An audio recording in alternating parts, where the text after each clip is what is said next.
শিগগির ভারত সফর করতে পারেন বাংলাদেশ সরকার প্রধান, দাবি এনডিটিভির। সম্পর্ক পুনর্গঠনে গুরুত্ব দিচ্ছে দিল্লি।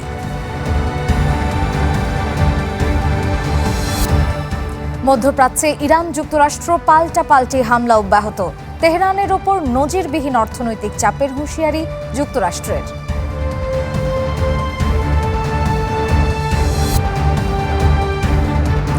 সবাইকে আমন্ত্রণ ওয়ার্ল্ড নিউজ টুডেতে। সাথে আছি আমি মার্জিয়া শ্রেয়া। আগামী সপ্তাহের শেষ দিকে ভারত সফরে যেতে পারেন বাংলাদেশের প্রধানমন্ত্রী তারেক রহমান। সফর ঘিরে ঢাকা দিল্লিতে চলছে প্রস্তুতি। ভারতীয় গণমাধ্যম এনডিটিভি দিচ্ছে এমন খবর, সফরটি হলে এটি হবে প্রধানমন্ত্রী হওয়ার পর তারেক রহমানের প্রথম ভারত সফর। 2 দিনের দ্বিপক্ষীয় সফরে ভারতের প্রধানমন্ত্রী নরেন্দ্র মোদীর সাথে বৈঠকের কথা আছে তার। আলোচনায় থাকতে পারে 2 দেশের বাণিজ্য, যোগাযোগ ও কানেক্টিভিটি, জ্বালানি, সীমান্ত ব্যবস্থাপনা ও আঞ্চলিক নিরাপত্তা সহ বিভিন্ন বিষয়। সাম্প্রতিক সময়ে ঢাকা দিল্লি সম্পর্কে টানাপোড়েনের পর এই সফরকে সম্পর্ক পুনর্গঠনে গুরুত্বপূর্ণ পদক্ষেপ হিসেবে দেখা হচ্ছে। সফরে সময়সূচি সহ অন্যান্য বিষয়ে চূড়ান্তের কাজ চলছে। অন্যদিকে প্রণালীতে জাহাজ চলাচল নিয়ে মার্কিন হুঁশিয়ারি প্রত্যাখ্যান করেছে ইরান। এর মধ্যেই হরমুজে এডিএনওসির 2টি জাহাজে হামলার ঘটনায় বেড়েছে উদ্বেগ। ইরানকে চাপে ফেলে চুক্তিতে বাধ্য করার নিত্য নতুন কৌশল নেওয়া অব্যাহত রেখেছে যুক্তরাষ্ট্র। মার্কিন ভাইস প্রেসিডেন্ট জেডি ভেন্স জানিয়েছেন, তেহরানের বিরুদ্ধে সামরিক অভিযানের পাশাপাশি এবার অর্থনৈতিক নিষেধাজ্ঞার পরিধি আরও বাড়াতে পারে ওয়াশিংটন। তাদের প্রধান লক্ষ্য মার্কিনীদের জন্য জ্বালানির দাম স্থিতিশীল রাখা, একই সাথে ইরানকে পারমাণবিক অস্ত্র অর্জন থেকে ঠেকানো এবং সংঘাত শেষে আরও জোরালো শক্তিশালী অবস্থানে থাকা। যুক্তরাষ্ট্রের লক্ষ্য হল ইরানকে পারমাণবিক অস্ত্র অর্জন থেকে ঠেকানো এবং হরমুজ প্রণালীতে তেল, গ্যাস সরবরাহ স্বাভাবিক রেখে জ্বালানির দাম স্থিতিশীল রাখা। পাশাপাশি ইরানের উপর অবরোধ অনির্দিষ্টকাল চালিয়ে যাওয়ার সক্ষমতার কথা জানিয়েছেন মার্কিন প্রতিরক্ষামন্ত্রী পিট হেগসেট। আর অর্থমন্ত্রী স্কট বেসেন্টের দাবি, তেহরানের বিরুদ্ধে এমন অর্থনৈতিক ব্যবস্থা নেওয়া হবে যা আগে কোনো দেশের বিরুদ্ধে দেখা যায়নি। তবে হরমুজে পরিস্থিতি স্বাভাবিক। যুক্তরাষ্ট্রের এমন দাবি সরাসরি নাকচ করেছে ইরান। ইরানের রেভলিউশনারি গার্ডের নৌবাহিনী জানিয়েছে, প্রণালীর উপর তাদের পূর্ণ নিয়ন্ত্রণ রয়েছে এবং তাদের অনুমতি ছাড়া কোনো জাহাজ চলাচল করতে পারে না। এর মধ্যে উত্তেজনার নতুন মাত্রা যোগ করেছে 2টি জাহাজে হামলার ঘটনা। সংযুক্ত আরব আমিরাতের রাষ্ট্রীয় তেল কোম্পানি এডিএনওসির 2টি জাহাজ হরমুজ প্রণালী দিয়ে যাওয়ার সময় হামলার শিকার হয়। তবে এতে কেউ হতাহত হয়নি বলে জানিয়েছে প্রতিষ্ঠানটি। হামলার দায়ও এখন পর্যন্ত কেউ স্বীকার করেনি। এ ঘটনায় নিন্দা জানিয়েছে সংযুক্ত আরব আমিরাত ও মিশর। হরমুজের উত্তেজনার পাশাপাশি ইরাকেও দেখা গেছে সামরিক তৎপরতা। উত্তরাঞ্চলীয় এরবিলের আকাশে কয়েকটি ড্রোন প্রতিহত করেছে ইরাকের বিমান প্রতিরক্ষা ব্যবস্থা। অন্যদিকে যুদ্ধের দীর্ঘমেয়াদী চাপ পড়ছে মার্কিন নৌবাহিনীর ওপরও। দীর্ঘ সময় ধরে মোতায়েন থাকা বিমানবাহী রণতরী ইউএসএস আব্রাহাম লিঙ্কনের নাবিকদের মনোবল এবং জীবনযাপন নিয়ে উদ্বেগ তৈরি হয়েছে। তবে প্রতিরক্ষামন্ত্রী হেগসেট এসব প্রতিবেদনকে ভুলভাবে উপস্থাপিত বলে দাবি করেছেন। ঋতু সাহা, চ্যানেল 24। যত দিন যাচ্ছে ততটাই ক্ষীণ হয়ে আসছে কলম্বিয়ায় ধ্বংসস্তূপে আটকে থাকা মানুষের বেঁচে থাকার আশা। এরপরও ভূমিকম্পে ধ্বংস হয়ে যাওয়া ভবনগুলোতে চলছে উদ্ধার অভিযান। গত সোমবারের ভূমিকম্পে এখন পর্যন্ত 281 জনের মরদেহ উদ্ধার হলেও নিখোঁজ রয়েছেন অন্তত 379 জন। ক্ষতিগ্রস্ত হয়েছে 44,936টি পরিবার। ভূমিকম্পে ধ্বংস হয়েছে 10,000-এর বেশি ঘরবাড়ি। ক্ষতিগ্রস্তদের জন্য পৌঁছাতে শুরু করেছে আন্তর্জাতিক সহায়তা। কলম্বিয়ার পশ্চিমাঞ্চলে 7.4 মাত্রার ভূমিকম্পে ক্যালি, পেরেইরো, মানিজালেস ও কুইবদোস সহ বেশ কয়েকটি এলাকায় ব্যাপক ক্ষয়ক্ষতি হয়েছে।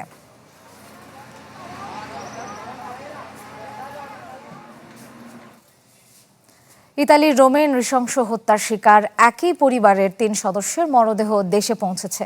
সকালে শাহজালাল আন্তর্জাতিক বিমানবন্দর থেকে নোয়াখালীর কোম্পানিগঞ্জে নিয়ে যাওয়া হয়। এ ঘটনায় দ্রুত বিচার দাবি করেন স্বজনরা। এরই মধ্যে শাহাদাত নামে এক বাংলাদেশিকে অভিযুক্ত হিসেবে শনাক্ত করেছে ইতালি পুলিশ। উন্নত জীবনের স্বপ্ন নিয়ে ইতালিতে পাড়ি দিয়েছিল পরিবারটি, কিন্তু রোমে এক রাতেই সব শেষ। ২৬ জুন নিজ বাসায় নৃশংস হামলায় নিহত হন অয়নের বাবা, মা ও ছোট বোন।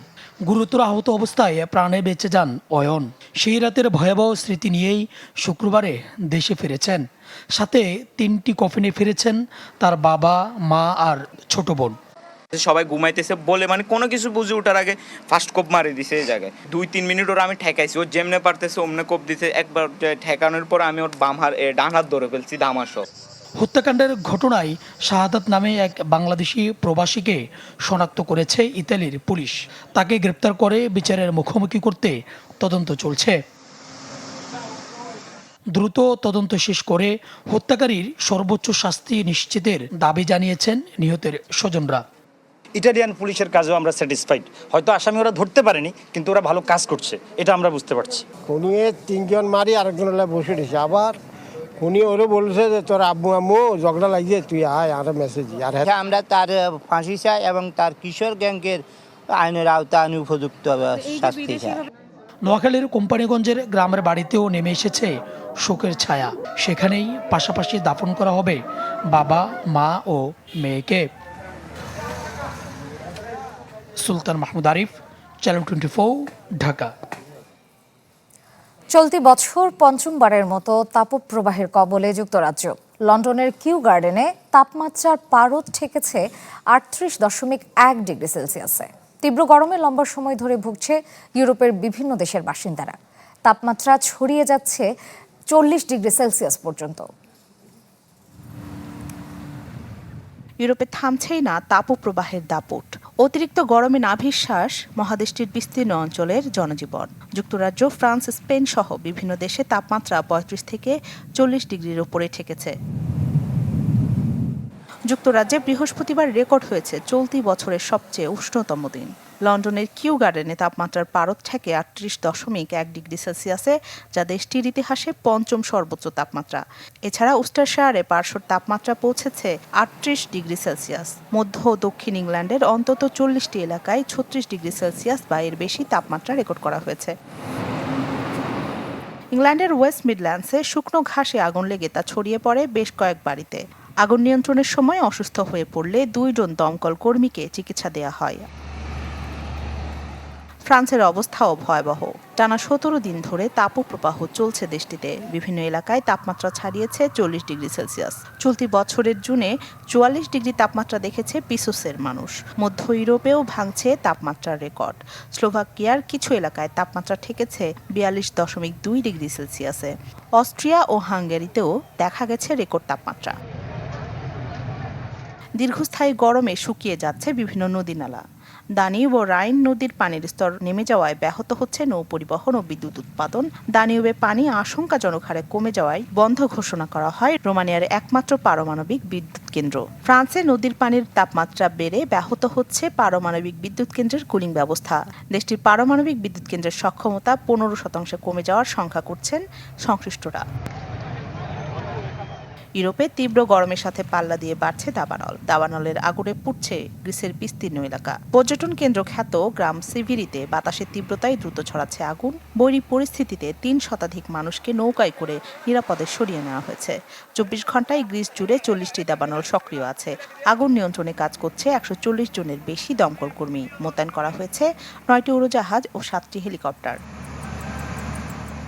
ইউরোপীয় ইউনিয়নের কোপার্নিকাস জলবায়ু পর্যবেক্ষণ সংস্থার তথ্য মতে 2026 সালের জুন-জুলাই ছিল পশ্চিম ইউরোপের ইতিহাসে সবচেয়ে উষ্ণতম সময়। রাখি জেসমিন, চ্যানেল 24।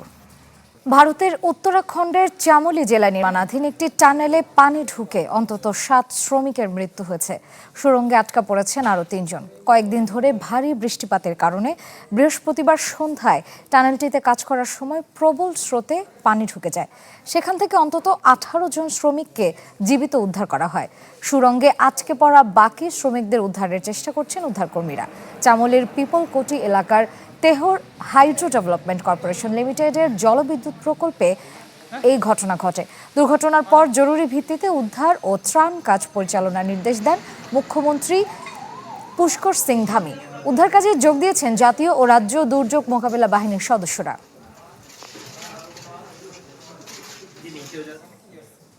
জাপানের টোকিও ও আশপাশের এলাকায় অতিরিক্ত বৃষ্টিতে সৃষ্ট বন্যায় অন্তত 4 জনের মৃত্যু হয়েছে। বন্যায় যান চলাচল বন্ধ হয়ে যাওয়া নারিতা বিমানবন্দরে আটকা পড়েছেন প্রায় 7,000 যাত্রী। বৃহস্পতিবার থেকে টোকিওর পাশের চিবা প্রদেশে শুরু হওয়া বৃষ্টিতে ডুবে গেছে সড়ক ও রেলপথ। চিবা, ইবারাকি, তোচিপি সহ বিভিন্ন এলাকায় বিচ্ছিন্ন রয়েছে বিদ্যুৎ সংযোগ। 24 ঘন্টায় শুধু চিবা প্রদেশেই 360 মিলিমিটারের বেশি বৃষ্টি রেকর্ড করা হয়েছে। জাপানের এই অঞ্চলে প্রথমবারের মতো জারি করা হয়েছে এমন সতর্কতা। বৈরী পরিস্থিতিতে উদ্ধার ও ত্রাণ সহায়তার জন্য ক্ষতিগ্রস্ত এলাকায় সেনা সদস্য পাঠানো হয়েছে।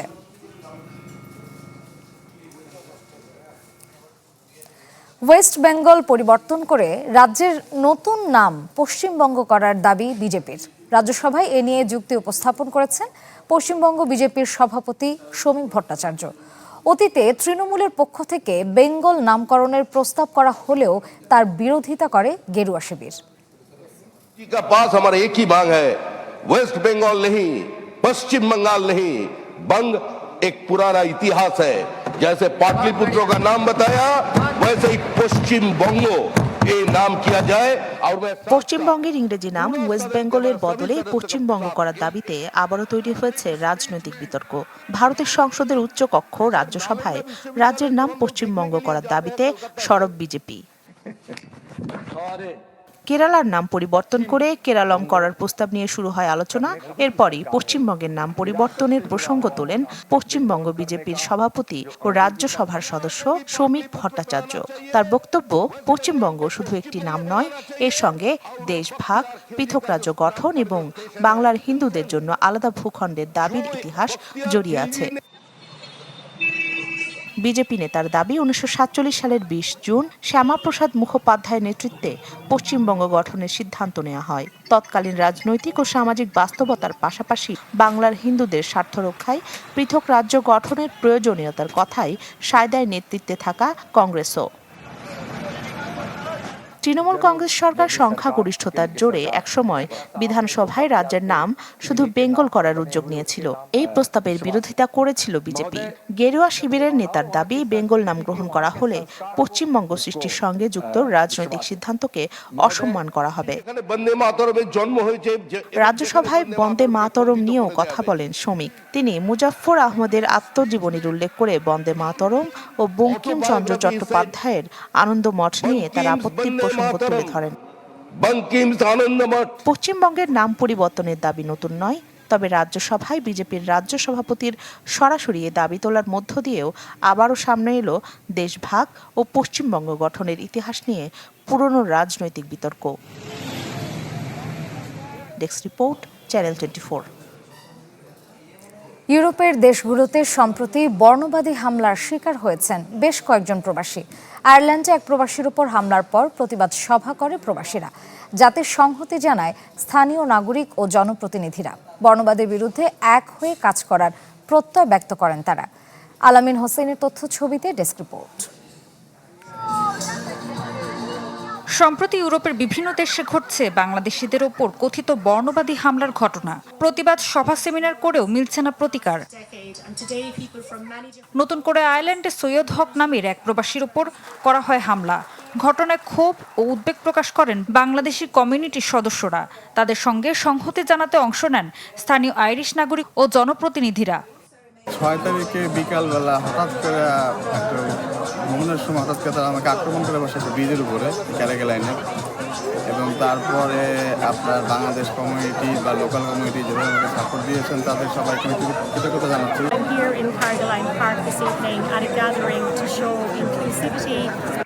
বহুজাগতিক দেশটিতে এমন ঘটনার নিন্দা জানান উপস্থিত প্রত্যেকে। বর্ণ, ধর্ম বা জাতীয় পরিচয়ের কারণে কোনো ধরনের বৈষম্য ও সহিংসতা গ্রহণযোগ্য নয় বলে জানান জনপ্রতিনিধিরা। সুষ্ঠু তদন্তের মাধ্যমে দায়ীদের বিরুদ্ধে ব্যবস্থা নেওয়ার আশ্বাস দিয়েছে স্থানীয় প্রশাসন। প্রতিবাদে অংশ নিয়ে আইরিশ নাগরিকদের সংহতিকে স্বাগত জানায় প্রবাসীরা। বর্ণবাদ ও সহিংসতার বিরুদ্ধে একযোগে কাজ করার প্রত্যয় ব্যক্ত করেন প্রত্যেকে। সম্প্রতি ইতালিতেও বর্ণবাদী হামলার শিকার হয় বাংলাদেশি এক যুবক। গুরুতর আহত অবস্থায় চিকিৎসাধীন আছেন তিনি। পরপর এমন ঘটনায় নিরাপত্তা নিয়ে ইউরোপের কিছু অঞ্চলে শঙ্কায় প্রবাসীরা। Desk report, channel 24। পশ্চিম তীরে পানির উৎস নিয়ে ইসরায়েলি বসতি স্থাপনকারী ও ফিলিস্তিনিদের বিরোধ নতুন করে সামনে এসেছে। ফাসাইল এলাকায় একটি প্রাকৃতিক ঝর্ণার পানি এখন ইসরায়েলি পরিবারগুলোর সাঁতারের জন্য ব্যবহার করছে। ফিলিস্তিনি কৃষকদের অভিযোগ, একই উৎসের পানি না পাওয়ায় শুকিয়ে যাচ্ছে তাদের কৃষিজমি। প্রখর গরমে পশ্চিম তীরের ফাসাইল এলাকায় অবকাশ যাপনে ব্যস্ত ইসরায়েলি পরিবারগুলো।